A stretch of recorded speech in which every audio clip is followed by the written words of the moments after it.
आज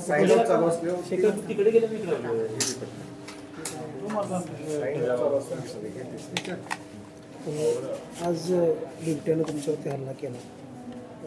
खरं तर तुम्ही काठी हातातल्या प्रतिकार करत होता. काय वाटलं समोर बिबट्या बघून?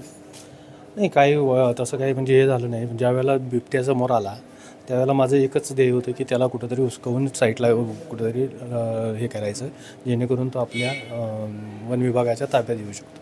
एवढ्यासाठी आमचे फक्त प्रयत्न होते. त्याच्यामध्ये त्यांना माझ्यावर हल्ला केला. बिबट्यानं हल्ला कुठं तुम्हाला काय काय?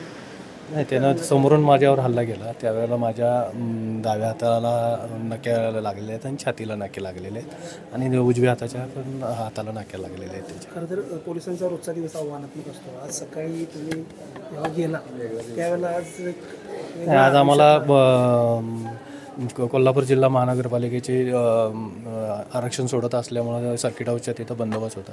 त्याच ठिकाणी ढोकेसाहेब आमचे होते, पी आय ढोकेसाहेब शाहूपुरी पोलीस ठाण्याचे. तर त्यांना फोन आल्यानंतर आम्हाला तिथून घेऊन वुडलँड हॉटेलच्या तिथं गेले आणि मग प्रकार घडला होता. तुम्ही काठीनं प्रतिकार केला?